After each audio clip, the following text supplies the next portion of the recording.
Hey guys, welcome back to more Reddit stories. Hope you're all doing awesome today. And it's time to check out some more posts about entitled people, crazy people, and everything in between. So make sure to subscribe if you haven't yet, and let's begin.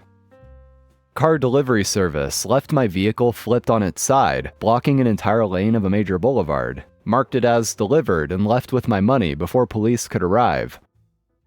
I'm an automotive enthusiast. I have been working with my dad on project cars for over a decade. I recently saved up enough money and purchased a non-operational 1967 Cadillac Coupe de Ville, me and my dad's dream car.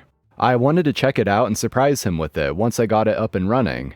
The owner gave me a good deal, as long as I tow it from Alabama and do an inspection when it arrives in Georgia. It was about 2.5 hours away. Company fails to call me upon pickup.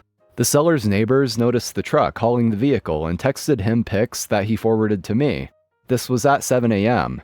He notifies me, so I immediately called the carrier to confirm if they picked it up, and when I can expect them to show up. It's a weekday, so I needed to make sure I'm available. The carrier never picks up. I've been sitting around all morning and afternoon postponing my work, errands, and the entire day, because I don't want him to show up without me being present. Just trying to get a vague idea of when to be on site and ready to help. After trying to reach several numbers 10 to 12 times, the third-party dispatcher finally made the carrier towing company driver call me back. It was around 7 p.m., the entire day has passed, and tells me he'll be here in a few hours. My whole schedule has been dissolved at this point, but I figure, fine, as long as they get here. Fast forward a few hours. Truck arrives. The main driver is very irritable and annoyed, treating and talking to me like it's my fault that it's dark and late, after I've been waiting for him a full day without notice. Turns out him and his partner cannot remove the car off the rails because they secured it in the wrong place. I was outside trying to offer them help for hours, calming the situation, consoling, offering water, and trying to strategize. I know as a client I don't have to, but it was a signature moment for me in buying this car, and I wanted to get it here safely. It was obvious that they were extremely incompetent, but I gave them the benefit of the doubt. I went inside and let them do their work without bothering them. At this point, it's 2 a.m. and the car hasn't moved. They were fed up, so one of them proceeded to push the car. He applied too much sideways force to an already non-operational vehicle and made it slip off the truck railing. At this point, the car is sitting on one rail, whole weight on its oil pan, which eventually cracks. Oil starts pouring out. I run outside, immediately tell them to stop. Like, what are you doing? I even said, would you let this happen to a Ferrari? The driver tells me, I can't help you any further, get this car off my damn truck cause I gotta leave. If I have to, I'll sell it in Alabama to recoup the time I've lost here. I was shocked and appalled, threatening to leave with my private property after he knowingly picked up a non-operational vehicle and couldn't fulfill delivery, damaging my property in the process. Even though the contract is door-to-door delivery, no risk guarantee, fully insured, etc., all the shits and giggles. He gets in the truck and is about to leave. Keep in mind I already paid a $150 deposit to the third-party company that assigns the load location and carrier who wants to fulfill the shipment. I also had to give the driver $200 cash once he arrived, before attempting to unload my car. I run up to him and say, you can't leave with my property, stop right now. He proceeds to tell me I have to call a local Atlanta 24/7 emergency line to come assess the situation, because otherwise he's leaving with my car within an hour. I call the first number that comes up on Google and let him speak to the company. He hands me the phone back and says, we're good, I'll wait. At this point, I'm done with this guy, so I go inside and let him do his thing. An hour later, I see the local emergency service guy arrive. I stay inside and watch. I figure I'd just let them talk, assess the situation, and finish everything while I wait for further notice. Fast forward 30 minutes, I run outside to check up on everything, and see my car flipped on its side. Like, what the f***? Blocking an entire lane of traffic on a major downtown boulevard. Broken roof, cracked oil pan, doors, mirrors, wheels, everything.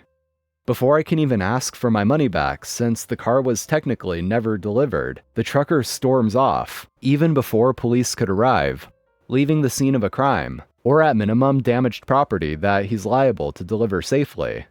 I had to spend another few $100s on the tow truck service that the local PD called in order to get the car off its side since it was impeding traffic. I filed a police report plus 2 witnesses.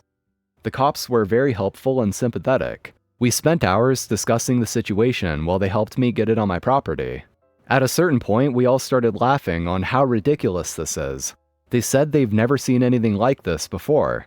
It was almost 8 a.m. at this point. I thanked the officers. At this point, we all wanted to just go home and get some rest. I filed a complaint with the Better Business Bureau the next morning. It's just sad to me that people have to treat other humans this way. I don't owe you anything. I don't need to oversee or micromanage your incompetence. It's not my job to do so. I went through all this time to save up, research, and buy something special for my dad while trying to do something good. I didn't even have to be present. Door-to-door delivery implies the driver knows what they are doing. I would have never imagined being treated like this, let alone if this was someone else, like an elderly person who wouldn't be able to talk or deal with these guys' attitude at all. All I wanted was to get my property in one piece. I didn't have to endure this type of treatment. A woman in a supermarket tried to eject me from and take my wheelchair. So there I was in a rural Shaw's. For those not in an area with a Shaw's, it's a standard supermarket with a club that makes things cheaper, which is their way of hiding their markup. Stuff is just cheaper a few miles down the road. Unfortunately, there were a few things I could only get there, like my flavor of caffeine and food for the dogs. I was using my power chair, which back then I needed more often. It's an Eagle HD foldable deal, and it works great. I had been hit pretty hard by post-COVID and was very sedentary at that time in my life, along with a pre-existing joint problem. So I'm leaning forward to get a flat of Monster and stick it under my seat on the rack, when a woman pushes on my back and says, "I need that. You don't, you're younger." As I was belted in, nothing happened. It was only luck that I was belted in. Usually I would have undone it to pick up something heavy. I sat up and pushed her hands off of me, saying, "What the f***?" And she shakes the back of my chair like it's a dinner chair or something, and goes, "You can use the scooter. The chair is better and I'm old." And she points at the crappy supermarket scooter she's using. I stare at her in total shock for a moment and say, "This is my wheelchair. Get away from me. You can't use personal stuff in supermarkets. Give me the chair." She started shaking it with each statement. So at that point, I just hit the maximum speed on my power chair and took off, ripping it out of her hands. It was either let go or be dragged on her face, because she clearly wasn't super steady and needed a scooter herself.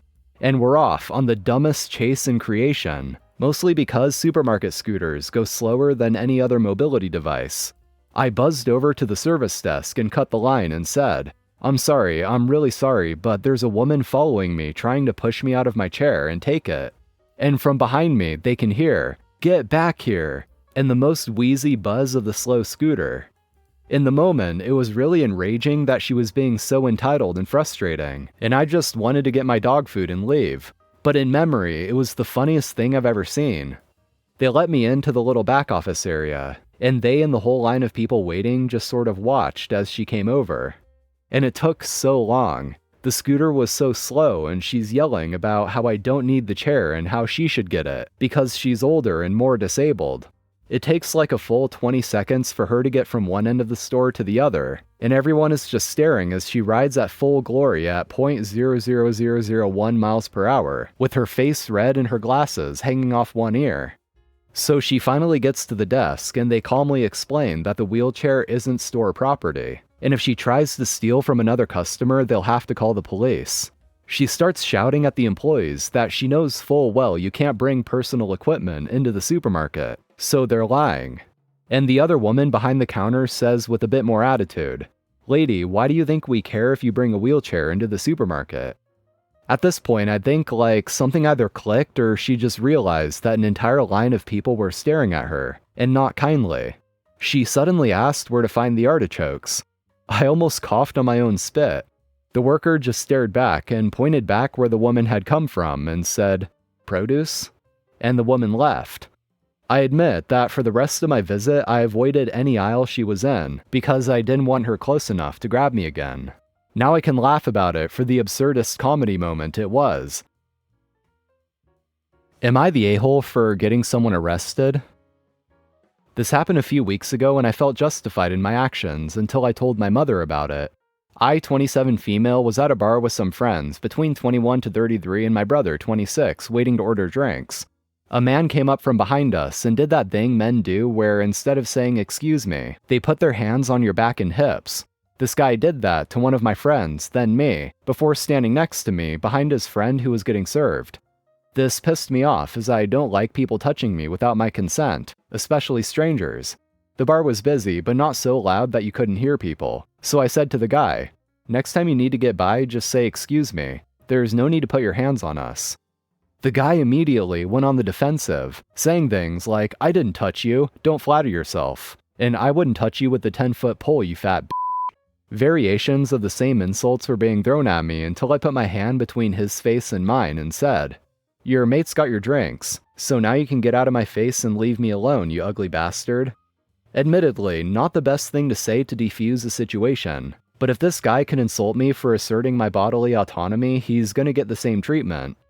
At this point, the dude becomes vitriolic. My bro realizes what's happening and tells the guy to leave me alone.